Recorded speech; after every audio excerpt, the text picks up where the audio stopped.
आइए हम लोग कुछ और क्वेश्चन पढ़ते हैं।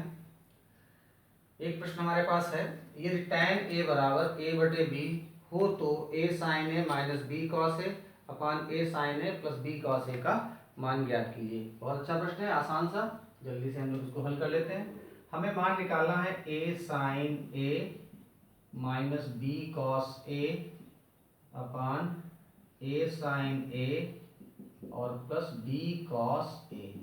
यहाँ पर हमारे पास न्यूमरेटर और डिनोमिनेटर में दो दो टर्म है, तो हम लोग क्या करेंगे, हर एक टर्म को, जो भी चार टर्म हमारे पास हैं, इनमें से प्रत्येक टर्म को हम लोग b cos a से विभाजित कर देंगे।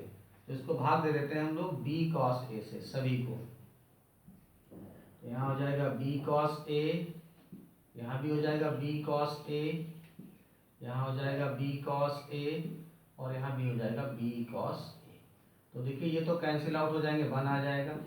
और यहाँ पर क्या हो जाएगा हमारे पास, a अपान b, यहाँ पर sine a upon cos a, तो साइन अपान कॉस होता है tan a, तो ये बन जाएगा tan a और इसकी जगह पे आ जाएगा 1 होल अपान, यहाँ भी a अपान b आएगा, sine a upon cos a becomes tan a plus ये B cos A, B cos A cancel out होंगे और 1 आ जाएगा।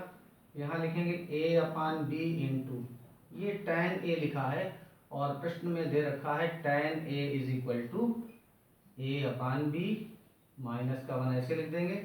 डिनोमिनेटर में ये a अपान बी इंटू इस tan a की जगह पे लिखेंगे a अपान बी प्लस 1। तो यहाँ पे हम मल्टीप्लाई करेंगे, तो a को a से मल्टीप्लाई करेंगे a स्क्वायर और b को b से मल्टीप्लाई करेंगे b स्क्वायर माइनस 1। डिनोमिनेटर में भी यही आ जाएगा a square upon b square plus 1। LCM ले लेंगे, ऊपर एलसीएम हो जाएगा b स्क्वायर, यहाँ पे एलसीएम लेंगे b स्क्वायर, तो आ जाएगा a square minus b square. Denominator में भी इन दोनों का एलसीएम 1 b स्क्वायर ले लेंगे, तो ये बन जाएगा a square plus b square, ये बी स्क्वायर से बी स्क्वायर कैंसिल हो जाएगा और हमारा परिणाम आ जाएगा a square minus b square divided by a square plus B square. आइए एक और प्रश्न देखते हैं। यदि sine a plus cosec a बराबर 2, तो sine raise to N A plus cosec raise to N a का मान ज्ञात कीजिए जबकि n belongs to capital N। n belongs to capital N का मतलब है कि n एक धन पूर्णांक है। तो इसको हम लोगों को हल करना है, तो हम लोग सबसे पहले ले लेते हैं sine a plus cosec a is equal to 2।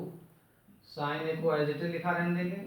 Cosec का फार्मूला होता है 1 अपान साइन a, तो कॉसेक a की जगह पे लिख देंगे 1 अपान साइन a, यहाँ पर अपान 1 करके एलसीएम ले लेंगे, तो ये आ जाएगा साइन ए मल्टीप्लाई होगा तो sine square a plus 1 is equal to 2, इसके अपान 2 करके और यहाँ लिख देंगे sine square a plus 1 multiply कर लिया, क्रॉस मल्टीप्लिकेशन, साइन a को 2 से मल्टीप्लाई करेंगे तो आ जाएगा 2 साइन a, यहाँ लिखेंगे sine square a plus 1 minus 2 sine a। इस पूरे टर्म को लेफ्ट में ले आएंगे तो यहाँ पे बचेगा 0 और ये हमारा एक फार्मूला बन जाएगा। एक लाइन और लिखते हैं ताकि आपको स्पष्ट रूप से समझ में आए। Sine square a plus 1 square minus 2 into sine a into 1 is equal to 0। Sine a का स्क्वायर करेंगे तो साइन स्क्वायर ए बनेगा, 1 का स्क्वायर करेंगे 1 आ जाएगा और यहाँ गुणा करेंगे 2 एक कम 2 तो 2 ही आ जाएगा। लेकिन ये फार्मूला बन गया a square plus B square minus 2ab, और हम सब लोग जानते हैं a square plus B square minus 2ab is equal to होता है a minus b whole square. तो यहाँ पर हमारे पास a की जगह है साइन a, तो ये बनेगा साइन a और b की जगह 1 है, तो whole square is equal to 0। Square हटाएंगे यहाँ पर, तो लेफ्ट में चूंकि 0 है इसलिए 0 ही रहेगा। यहाँ लिख देंगे sine a is equal to, minus का 1 उधर ले जाएंगे तो ये हमारे पास आ जाएगा प्लस का 1। तो ये हमारे पास साइन a की वैल्यू आ गई है और हमें वैल्यू किसकी निकालनी है, हमें वैल्यू निकालनी है sine raise to N A plus cosec raise to N A. तो इसको भी लिख लेते हैं हम लोग, यहाँ पे लिख देंगे sine A whole power N, और कॉसेक की जगह लिख देंगे cosec A whole raise to N. एक लाइन और लिख लेते हैं, sine A whole raise to N, और कॉसेक का फार्मूला होता है 1/sin ए। तो यहाँ लिख देंगे 1/sin ए। देखिए साइन ए की वैल्यू हम लोगों ने यहाँ भी पता की है, तो कितनी आ गई थी 1। तो यहाँ पे हम लोग साइन ए की जगह 1 रिप्लेस कर देंगे, तो 1 रेज टू एन और प्लस 1/1 रेज टू एन। तो 1 की पावर n करेंगे, और n एक धन पूर्णांक है, तो जब 1 की पावर धन पूर्णांक करेंगे तो 1 ही आ जाएगा।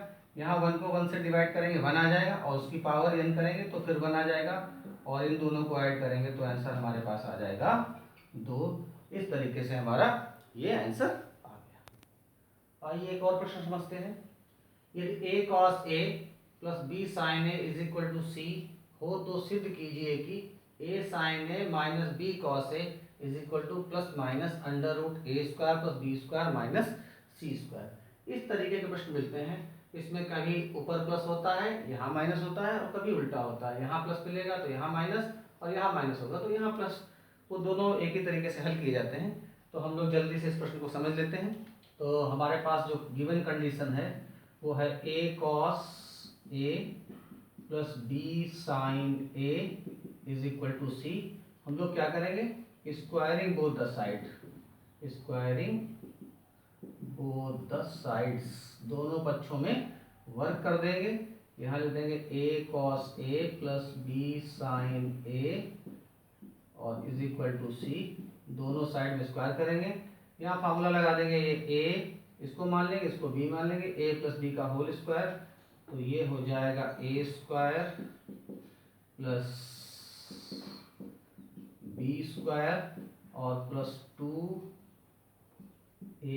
Into b is equal to c का स्क्वायर करेंगे तो c स्क्वायर आ जाएगा। यहाँ पे आ जाएगा a square cos square a, b sine a का स्क्वायर है तो यहाँ हो जाएगा b square sine square a plus 2a, और ये b जो बीच में लिखा है इसको पहले लिख लेंगे। यहाँ लिख देंगे cos a into sine a is equal to C square है। यहाँ पे दो टर्म मिल रहा है, एक तो कॉस स्क्वायर है और एक साइन स्क्वायर है। इन दोनों के फार्मूले हम लोगों ने पढ़े हैं। कॉस स्क्वायर ए बराबर होता है 1 माइनस साइन स्क्वायर ए, और sine square A is equal to होता है 1 minus cos square A. Concept के चैप्टर में हम लोगों ने इसको समझा था। यहाँ लिख देंगे ए स्क्वायर कॉस स्क्वायर की जगह हो जाएगा 1 minus sine square a plus B square into sine square a की जगह क्या लिखेंगे 1 minus cos square a plus 2ab cos a into sine a is equal to C square. इसको मल्टीप्लाई कर लेंगे, a square minus a square sine square है, a square से multiply कर दिया, यहाँ बी स्क्वायर से मल्टीप्लाई करेंगे तो b square minus b square cos square है plus 2ab cos a into sine a is equal to C square. अब यहाँ पे देखिए सबसे पहले लेते हैं minus a sine square a plus minus b square cos square a, ये टर्म लिख लिया और फिर इस टर्म को लिख लिया, और plus 2ab cos a into sine ए। अब ये जो ए स्क्वायर है इसको हम राइट साइड में ले जाएंगे, ट्रांसपोज करेंगे तो ये प्लस का है, राइट साइड में जाएगा तो माइनस का हो जाएगा। इसी तरीके से ये बी स्क्वायर प्लस का है, राइट साइड में ले जाएंगे तो माइनस का हो जाएगा, और सी स्क्वायर ऑलरेडी वहाँ है तो यहाँ लिख देंगे प्लस सी स्क्वायर। अब इस पूरे इक्वेशन को हम क्या करेंगे, माइनस से मल्टीप्लाई कर देंगे। तो जब माइनस से मल्टीप्लाई करेंगे तो ये प्लस हो जाएगा, ये प्लस हो जाएगा, और ये प्लस की जगह पे माइनस हो जाएगा। यहाँ माइनस की जगह प्लस, माइनस की जगह प्लस, और प्लस की जगह पर माइनस हो जाएगा। अब ये जो चीज़ हमारे पास बन रही है इसको थोड़ा सा सिस्टमैटिक लिख लेंगे, तो क्या हो जाएगा ए साइन ए पूरे का होल स्क्वायर, इसी तरीके से B cos a whole square minus यहाँ लिख देंगे 2a अब ए के साथ में साइन ए आ रहा है तो यहाँ से हम साइन ए साथ में लिखेंगे इसके, ए साइन ए, और यहाँ पर आ जाएगा इनटू बी, और बी के साथ आ रहा है कॉस ए तो यहाँ आ जाएगा B cos A is equal to A square plus B square minus C square. ये फॉर्मूला बन गया। अगर हम इसको a माने और इसको b माने तो ये a square plus B square minus 2a और b, तो ये फार्मूला हो जाएगा a माइनस बी के होल स्क्वायर का। तो ये हो जाएगा a sine a minus b cos a whole square is equal to A square plus B square and minus C square. अब जब हम ये स्क्वायर यहाँ से हटाएंगे, रिमूव करेंगे, तो यहाँ क्या होता है, ए sign a minus B cos ए। जब कभी भी एक साइड से स्क्वायर को रिमूव किया जाता है तो अदर साइड में, दूसरी साइड में रूट लगता है और प्लस माइनस लगता है, तो प्लस माइनस रूट लग जाता है। इस स्क्वायर को हटाएंगे तो प्लस माइनस अंडर रूट लगेगा, तो यहाँ आ जाएगा a square plus B square minus C square. यही चीज हमको यहाँ पर प्रूव भी करनी थी।